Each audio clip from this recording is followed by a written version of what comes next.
Hey broskies, it's Sona, and today I'll be reading and illustrating some of your spooky stories from my Discord server. I picked out some very chilling and creepy stories, so beware. Now that you've been warned, grab some candy or your sketchbook and let's get started. The first story I'll be reading is titled Almost Kidnapped by the Discord user Star, based on a true story. One Halloween, I was with one of my friends and we had been trick-or-treating in a neighborhood. Everything was normal at first, just like every Halloween. We were knocking on doors and getting candy, but that didn't last for long. Eventually, we got the feeling someone was watching us, and we were right. A strange tall man had been following behind us, and we had no idea who he was or why he was there. But luckily, he still kept his distance, so at first I didn't think much of it. We both continued walking around for a bit, and we had nearly forgotten about the guy. We were making our way to our next house, when all of a sudden, I felt a tap on my shoulder. In shock, I quickly spun around, only to see the same tall man standing directly behind us. In a panic, we immediately both darted out of the neighborhood, running as fast as we could, completely scared for our lives. We made it back and I ran to my dad, crying hysterically. The guy was already gone, and since we had no proof of what happened, we didn't say anything about this incident to anyone, because we knew they wouldn't believe us. I still think about that creepy man and he haunts my dreams forever, and that's why I will never go trick-or-treating ever again. Oh my god, that experience must have been terrifying. I'm lucky enough to say I've never been followed by a strange man on Halloween before, but I'm so glad you both ended up okay in the end. It's always important to prioritize safety on Halloween. Go with a trusted adult or bring some form of self-defense, like pepper spray, or have your phone ready in case you need to call for help, and never follow strangers, even if they do have candy. Thanks so much for submitting your story. I had a lot of fun drawing this one, and I hope you like the costumes I gave you.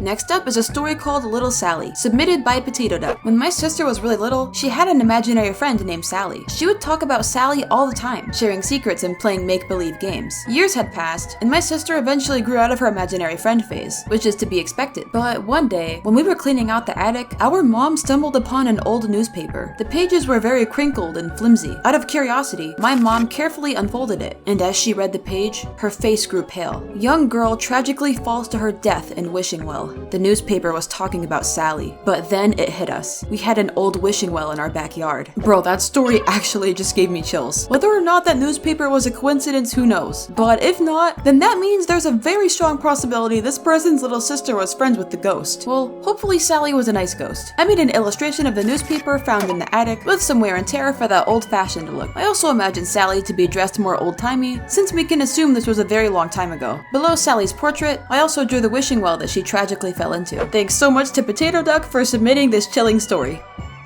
By the way, if you love spooky stuff as much as I do, be sure to check out my limited spooky collection before it's gone. My favorite is the Ghost Kitty shirt. This next story I picked was sent by a user named Birdwatcher. When I was 7 years old and my brother was 4, we created stories together about a ghost named Camelot who lived in our house. Whenever we broke something or did something mischievous, we'd blame him for basically everything. We acted like Camelot was our friend, even though we often forgot about him. Fast forward to when I was about 10. One day, as I walked through the hallway and past the family room, I caught a glimpse of something in the reflection of the TV, a white silhouette moving quickly past me. In shock, I quickly turned around to look, but there was nothing there. Super confused, I went to the kitchen and told my brother about it. We decided it must have been Camelot the ghost. Even now, whenever I pass the family room in the dark, I can't shake the feeling that something is watching me. Wow, okay, that was creepy. If Camelot the ghost is real, hopefully he doesn't have any hard feelings about being blamed for everything. Hopefully Camelot doesn't get any bad ideas. Be careful out there.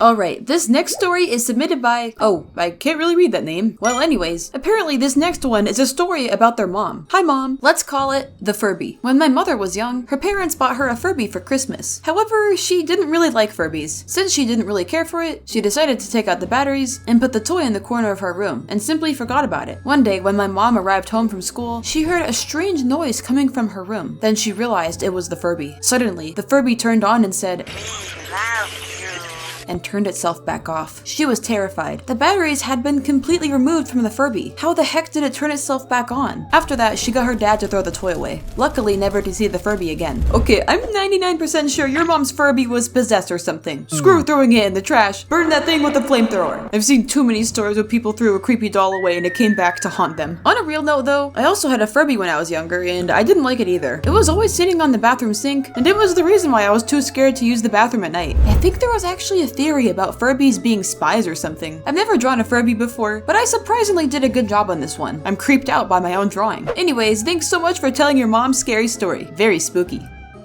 Next up is a story told by Half Badge 285. We'll call this one Taxidermy. I was looking for a car to buy my son on his 18th birthday. I was looking through typical car websites. They were overpriced as expected, and Craigslist was the only place I could find an actual deal. As I looked further, I saw a Toyota Camry. It had no accidents, no damage, and was in good condition for only $3,500. The dealer was 2 miles away from me. I gave him a call that I'll go check it out. Over the phone, he introduced himself as Bob. I brought along the cash and pulled up by his property 15 minutes late. It was a small house with a decent sized property. I walked over to check the house numbers just to make sure I was at the right place, and I was correct. But I suddenly realized there was no car in sight. It looked like there was no one around, so I knocked on his door for exactly 5 minutes with no answer. After that, I decided to give him a call. I dialed his number only to hear a cell phone ringing inside the house. He was home, but not answering the door? Hesitantly, I peeked inside the window, and I also saw someone standing in the back door of the house. I figured that must have been Bob. I knocked on the window, no response. Confused, I walked around the house to the back door and made a shocking realization. The figure standing by the door was a taxidermied human being. I ran straight back to my car in a panic. Before driving off, I quickly looked one last time at the house. The blinds of the window I had peeked through earlier had now been shut, but I could see 2 blinds that had stayed open. Somebody was at the window, watching me. I drove out of there as fast as I could, never looking back. As I was driving back, I thought to myself, the situation still made no sense. The fact that there was no car, a taxidermied human being, and whoever that man was, it was obvious he wasn't planning on selling me anything. Clearly, they had other, more sinister plans in mind. I have no idea if this story is made up or real, but either way, this has got to be one of the creepiest ones I've read. By the way, for those who don't know what a taxidermy is the art of preserving an animal's body by stuffing it and mounting it to appear lifelike for the purpose of display or study. While this is normal, it's very important to know it is completely illegal to taxidermy a human being. Like, that's not normal. So this story is very freaky, because that taxidermied human was not supposed to be there. I don't even want to imagine what it looked like. Anyways, let's just be glad she got out of there alive.